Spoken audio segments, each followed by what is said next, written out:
Iya, aku bingung deh. Aku maksud dari landasan teori kewarganegaraan urgensi sama dinamikanya, atau aku tanya Sasa aja ya. Halo Sasa. Halo. Aku kan lagi bingung nih. Iya, Aku pengen nanya sama kamu tentang pendidikan kewarganegaraan. Apa sih urgensi sama dinamika dari kewarganegaraan itu? Kamu bisa jelasin ke aku nggak? Aku bisa tolong jelasin. Urgensi kewarganegaraan itu membentuk warga negara yang cerdas dan berkarakter. Terus menanamkan rasa kebangsaan dan cinta tanah air. Kalau landasan kewarganegaraan itu sosiologisnya tumbuh dari nilai-nilai sosial budaya masyarakat.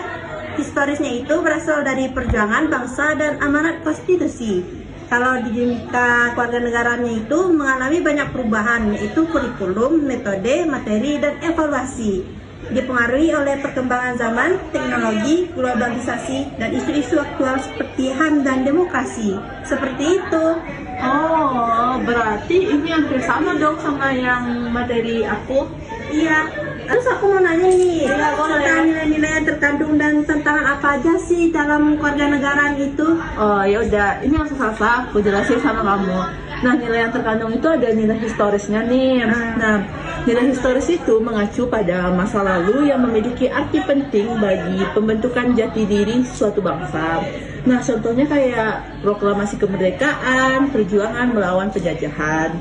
Nah, yang kedua nih, kewarganegaraan memiliki nilai politis, yaitu nilai politis ini berkaitan dengan ide, kebijakan, sistem yang memengaruhi kekuasaan dan pemerintahan. Contohnya seperti kayak demokrasi, kedaulatan rakyat, dan konstitusi. Nah, yang ketiga yakni nilai sosiologis. Nah, nilai sosiologis ini berhubungan dengan kehidupan masyarakat dan norma sosial.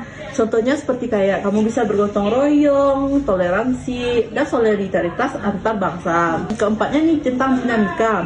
Nah, dinamika itu memiliki nilai yang tidak bersifat statis, tapi berkembang mengikuti zaman dan kebutuhan masyarakat. Tantangan yang kita hadapi yaitu bisa dari krisis identitas, yaitu luntur atau hilangnya nilai-nilai asli akibat arus budaya asing. Yang kedua, yakni korupsi dan penyalahgunaan kekuasaan, yaitu mengurus nilai politis dan kepercayaan publik. Yang ketiga yaitu kurangnya edukasi sejarah. Nah, jadi gini nih materi aku. Sekarang kamu kan kita udah saling paham nih gimana tentang tugas kita. Terima kasih ya. Iya, Sasa.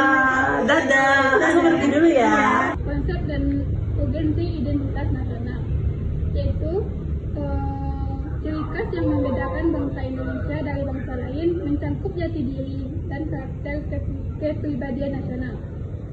Unsur identitas nasional. Yang pertama ada Pancasila, Undang-Undang Dasar 1945, bendera merah putih, bahasa Indonesia, Garuda Pancasila, dan lagu Indonesia Raya. Fungsi identitas nasional. Yang pertama menjadi pembeda bangsa. Yang kedua menjaga eksistensi dan keuntungan negara. Yang ketiga meningkatkan kewibawaan negara. Selanjutnya yaitu landasan identitas nasional. Yang pertama, landasan historis, yaitu tumbuh sejak kebangkitan nasional pada tahun 1908. Yang kedua, sosiologis, yaitu hasil interaksi dan budaya bangsa. Yang ketiga, juridis, yaitu diatur dalam konstitusi dan perundang-undangan. Unsur identitas nasional Indonesia. Yang pertama bendera, yaitu merah putih. Yang kedua bahasa Indonesia sebagai pemersatu. Yang ketiga lambang negara, Garuda Pancasila yang mencerminkan nilai-nilai Pancasila. Yang keempat lagu kebangsaan, yaitu Indonesia Raya. Yang kelima semboyan, yaitu Bhinneka Tunggal Ika. Yang keenam Pancasila, dasar negara, ideologi dan jati diri bangsa.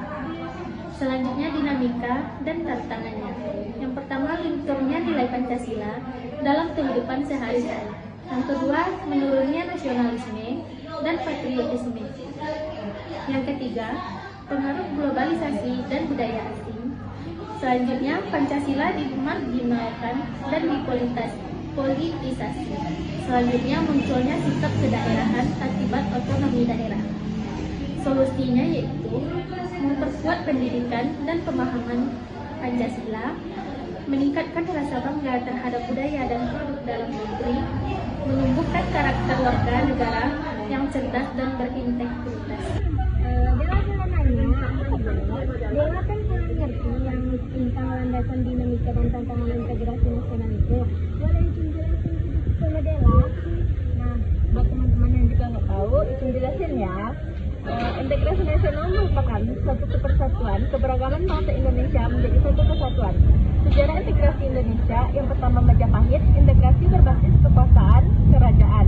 Yang kedua kolonial, integrasi wilayah oleh Belanda tanpa keterlibatan rakyat. Yang ketiga nasional, setelah tahun 1945 didorong oleh nasionalisme dan perjuangan kemerdekaan. Faktor pendukung integrasi, ancaman luar, kepemimpinan, lembaga politik, ideologi nasional atau Pancasila. Yang terakhir, pemerataan ekonomi. Selanjutnya, strategi integrasi, asimilasi budaya, Bhinneka Tunggal Ika, membangun infrastruktur dan fasilitas bersama. Selanjutnya, dinamika integrasi, penyatuan wilayah, penyatuan nilai, hubungan elit massa, berlaku melalui lembaga negara. Tantangan integrasi, perbedaan suku, agama, ras, dan daerah, jarak elit dan rakyat, primordialisme dan ketimpangan ekonomi, dampak reformasi dan globalisasi.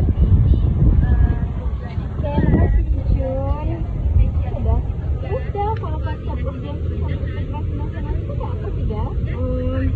Integrasi nasional itu adalah proses menyatukan berbagai perbedaan suku, agama, budaya, dan daerah dalam satu kesatuan bangsa dan negara. Ini penting agar tercipta kehidupan yang harmonis dan stabilitas di tengah keberagaman masyarakat Indonesia. Tujuan integrasi nasional itu apa sih? Tujuan integrasi nasional itu adalah untuk menjaga persatuan dan kesatuan bangsa serta mencegah terjadinya perpecahan atau konflik. Dengan integrasi yang kuat, masyarakat bisa hidup berdampingan secara damai dan membangun nasional dapat berjalan dengan baik. Urgensinya terletak pada pentingnya menjaga keutuhan negara kesatuan Republik Indonesia, terutama menghadapi tantangan seperti konflik sosial, separatisme, atau pengaruh luar. Integrasi juga mendukung parameter pembangunan dan rasa keadilan di seluruh wilayah Indonesia. Jelas sedikit penjelasan dari kami ya teman-teman. Bye-bye. Apa sih itu Konstitusi Indonesia? Konstitusi Indonesia itu adalah keseluruhan aturan yang tertulis dan tidak tertulis yang dimana konstitusi ini mengatur penyelenggaraan pemerintah dalam masyarakat terutama di Indonesia. Lalu apa saja sih fungsi yang ada di konstitusi? Fungsi yang ada di konstitusi ini dapat membatasi kekuasaan negara, mengatur hubungan antar negara dan warga negara, serta sebagai alat atau alat kontrol atau fondasi sosial dalam pembaruan masyarakat. Susunan lembaga negara Republik Indonesia itu seperti apa sih? Susunannya itu sudah terstruktur menurut kelembagaan negara setelah amandemen di dalam Undang-Undang Dasar 1945. Mungkin itu saja yang dapat saya sampaikan dari apa itu Konstitusi Indonesia. Sekian, terima kasih. Kalau mahasiswa tahun 2025, kalian bingung mau kuliah di mana? Di Universitas Muhammad Nasir Bukit Tinggi saja. Di sini sudah terdapat 2 fakultas. Pertama ada Fakultas Ilmu Kesehatan, yang kedua ada Fakultas Ilmu Sosial dan Humaniora. 3 program di Fakultas Sosial, yaitu yang pertama administrasi publik, yang kedua akuntansi, yang ketiga hukum. Nah, kalian bingung nih mau masuk program studi apa? Kalau aku sih saranin ayo bergabung ke program studi administrasi publik karena pembelajaran kami sangat efektif dan menyenangkan. Nah, untuk jadwal pendaftarannya itu ada gelombang 1 sampai gelombang 3. Dan gelombang 1 tidak dikenakan biaya apapun. Gelombang 2 dikenakan biaya 100.000. Kalau gelombang 3 dikenakan biaya 200.000. Nah, tunggu apa lagi? Mari bergabung bersama